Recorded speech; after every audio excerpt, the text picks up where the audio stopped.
నమస్కారం ప్రజలారా, మా యూట్యూబ్ ఛానల్. నా పేరు రాజు. విజయవాడ కృష్ణలంకకి చెందిన రౌడీ షీటర్ సాయి కృష్ణ అనుమానాస్పద లాకప్ డెత్ గురించి సోషల్ మీడియాలో కావచ్చు, సిట్టి విచారణలో కొన్ని విషయాలు బయటపడినాయండి. ఏమి దాని పరిస్థితి చూసుకుంటే, సాయి కృష్ణ పోలీస్ స్టేషన్లోనే లాకప్ డెత్లో సస్పెండ్ అయిన నాగరాజు గారిని అరెస్ట్ చేయడం కూడా జరిగింది. అతనికి 14 రోజులు రిమాండ్ విధించడంతో రాజమండ్రి సెంట్రల్ జైలుకు కూడా తరలించారు. ఎందుకంటే సిఐ నాగరాజు గారు చేస్తున్న పని ఏంది? లాకప్ డెత్ అంటే సాయి కృష్ణను లాకప్ డెత్ చేసి శవాన్ని మాయం చేశారనే సిట్టు విచారణలో తేలడంతో అతన్ని అరెస్ట్ చేసి రాజమండ్రి సెంట్రల్ జైలుకు కూడా పంపించడం జరిగిందండి. సిఐ నాగరాజు గారు అతన్ని లాకప్ డెత్ చేయాల్సిన పని ఏముంది, ఏమి పరిస్థితి అని చూసుకుంటే, ఆయన నోరు ఇప్పడం లేదు విచారణలో. ప్లస్ అదే కాకుండా నాగరాజు గారికి మద్దతు కూడా పలుకుతుంది. నాగరాజు గారుకు ప్రజల నుంచి కూడా మద్దతు పలుకుతుంది. అయినా చట్టాన్ని తన చేతుల్లో తీసుకోవడం తప్పే కదా. ఎవరైనా సరే పోలీసు వారు, నాగరాజు గారు పోలీస్ అధికారిగా ఉండి కూడా చట్టాన్ని తన ఆధీనంలో తీసుకొని లాకప్ డెత్ చేయడం ఎంతవరకు కరెక్ట్ అనేది కూడా, అందుకే సిట్ అధికారులు అతన్ని అరెస్ట్ చేసి రాజమండ్రి సెంట్రల్ జైలుకు తరలించారు. ఆయన రౌడీ షీటర్ కావచ్చు సాయి కృష్ణ, ఆయన మీద 23 కేసులు ఉన్నాయి. మర్డర్ కేసులు ఉన్నాయి, గంజాయి కేసులు ఉన్నాయి, చాలా కేసులు ఉన్నాయి. ఎన్ని ఉన్నా కూడా దానికి చట్టాలు ఉన్నాయి, శిక్షిస్తాయి. కానీ చట్టాన్ని తన చేతిలోకి తీసుకున్న సిఐ నాగరాజు గారిని అరెస్ట్ చేయడం కూడా జరిగింది.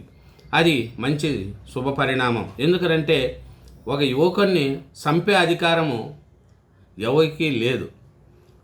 చట్టము తగిన శిక్ష వేస్తుంది.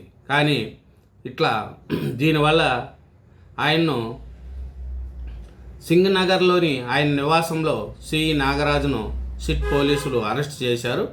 ఈ అరెస్ట్ను అడ్డుకునేందుకు ఆయన మద్దతుదారులు ప్రయత్నించడం, విజయవాడలో ఉద్రేకత చోటు చేసుకోవడం కూడా జరిగింది. లాకప్ డెత్ జరిగినట్లు నిర్ధారించిన అధికారులు రిమాండ్ రిపోర్ట్లో కీలక విషయాలు నమోదు చేశారు. సిట్ అధికారులు నాగరాజును సుదీర్ఘంగా ప్రశ్నించారు. అట్లాగే కోర్టులో హాజరుపరచగా న్యాయస్థానం ఆయనకు 14 రోజులు రిమాండ్ విధించింది. రిమాండ్ ఖైదీగా నాగరాజును రాజమండ్రి సెంట్రల్ జైలుకు తరలించారు. చూసుకుంటా పోతే నాగరాజు గారు ఏమి పరిస్థితి, ఎందుకు ఏమని చూసుకుంటే, కస్టడీలోనే సాయి కృష్ణ మృతి చెందినట్లు కూడా తెలిసింది. శవం మాయం చేశారు, ఆధారాలు కూడా ధ్వంసం చేశారు. రిమాండ్ రిపోర్ట్లో సంచలన విషయాలు కూడా బయటపడినాయండి. మార్కాపురంలోని అదుపులోకి కృష్ణలంక పిఎస్లో టార్చర్. చూడండి, సిఐ నాగరాజు రిపోర్ట్లో కోర్టు తెలిపిన సిట్టు ఆయన మార్కాపురంలో అదుపులోకి తీసుకున్నారు. కృష్ణలంక పిఎస్లో టార్చర్ చేశారు. ఎందుకంటే ఈ విజయవాడలోని కృష్ణలంకకు చెందిన రౌడీ షీటర్ సాయి కృష్ణ అదృష్టం కేసులో ప్రత్యేక దర్యాప్తు బృందం సిట్ సంచలన విషయాలు బయటపెట్టింది. కృష్ణలంక పోలీస్ స్టేషన్ కస్టడీలో పెట్టిన హింసతోనే సాయి కృష్ణ మృతి ఉండొచ్చు అని కోర్టుకు తెలిపింది. మృతదేహాన్ని మాయం చేసి ఆధారాలు చెరిపే ప్రయత్నం జరిగిందని ప్రాథమికంగా అనుమానము వ్యక్తం చేసింది. సాయి కృష్ణ తల్లి విచారణ సందర్భంగా కోర్టుకు నిజాలు చెప్పకుండా తప్పుడు సమాచారం ఇచ్చి తప్పుదోవ పట్టించినట్లు ఆరోపించింది. పాత కేసుల్లో కోర్టు వాయిదాలకు రాకుండా తప్పించుకొని తిరుగుతున్న సాయి కృష్ణను మార్కాపురంలో అదుపులోకి తీసుకొని కృష్ణలంక స్టేషన్లో టార్చర్కు గురి చేసినట్లు ప్రాథమిక విచారణలో ఆధారాలు లభించినట్లు తెలిసింది. ఈ సాయి కృష్ణ ఏం చేశాడంటే, కోర్టుకు హాజరు కాకుండా తప్పించుకొని తిరుగుతున్నాడని సిఐ నాగరాజు గారు అతన్ని పట్టుకొని టార్చర్ చేసినట్లు కూడా తెలిసింది. ఆ టార్చర్లోనే చనిపోవడం కూడా జరిగింది అనేది కూడా సిట్టు కోర్టుకు వివరించింది. ఇది రాష్ట్ర వ్యాప్తంగా సంచలనం సృష్టించిందండి ఈ కేసు. ఇది నిజాలు నిగ్గు తేల్చేందుకు 3 రోజుల క్రితం రాష్ట్ర ప్రభుత్వము ఐజీ రవి ప్రకాష్ నేతృత్వంలో ప్రత్యేక దర్యాప్తు బృందాన్ని ఏర్పాటు చేసింది. కృష్ణలంక పోలీస్ స్టేషన్ సందర్శించిన దర్యాప్తు అధికారి సుధాకర్ ప్రాథమిక విచారణ అనంతరం సిఐ నాగరాజుపై సెక్షన్ల కింద కేసు పెట్టారండి. ఆయన మీద చాలా కేసులు కూడా పెట్టారు. తర్వాత కూడా అరెస్ట్ చేయడం కూడా జరిగింది. ఈ కృష్ణాంక పోలీస్ స్టేషన్లో నాన్ బెయిలబుల్ వారెంట్లు పెండింగ్లో ఉండడంతో విజయవాడ టాస్క్ ఫోర్స్ పోలీసులు మార్కాపురంలో ఉన్న అతన్ని గుర్తించి మే 5న ఏకుజామున 3 గంటల ప్రాంతంలో అదుపులోకి తీసుకున్నారు. అక్కడ నుంచి విజయవాడకు తీసుకొచ్చి మే 6న ఉదయం 7 గంటల ప్రాంతంలో అప్పగించారు. నిందితుడిని 24 గంటల్లో మెజిస్ట్రేషన్ ముందు హాజరుపరచాల్సిన సిఐ నాగరాజు ఆ పని చేయలేదు. పట్టుకొని వచ్చారండి మే 5వ తారీఖున. ఈ నాగరాజు గారు ఏం చేయాలి? 24 గంటల్లో కోర్టులో హాజరుపరచాలి, కానీ హాజరుపరచలేదు. ఈ విషయం తెలిసిన సాయికృష్ణ తల్లి పోలీస్ స్టేషన్కి వెళ్ళి సిఐని అడగ్గా ఆమెను తీవ్ర పదజాలంతో దూషించినట్లు సిట్కు తెలిపింది. అదే సమయంలో తన కుమారుడి కేకలు వినిపించాయని, కాసేపు స్పృహ తప్పి పడిపోయి ఉన్నాడని చెప్పింది. లాకప్లో తీవ్ర గాయాలతో ఉన్నట్లు తన కళ్ళారా చూసినట్లు ఆమె ఇచ్చిన వాంగ్మూలాన్ని సిట్ కోర్టుకు సమర్పించింది. సాయికృష్ణ ఆసూకి కోసం హైకోర్టులో క్యాష్ పిటిషన్ వేయగా కోర్టు సైతం నిజాలు చెప్పకుండా తప్పుదోవ పట్టించారు. తమ విచారణలో పోలీస్ స్టేషన్ సిబ్బంది, ఇతర ప్రత్యక్ష సాక్షుల వాంగ్మూలం మేరకు సాయికృష్ణ ఈ నెల 6 నుంచి 8 వరకు కృష్ణలంక పోలీస్ స్టేషన్లో ఉన్నట్లు సిట్టు అధికారులు కోర్టుకు తెలిపారు.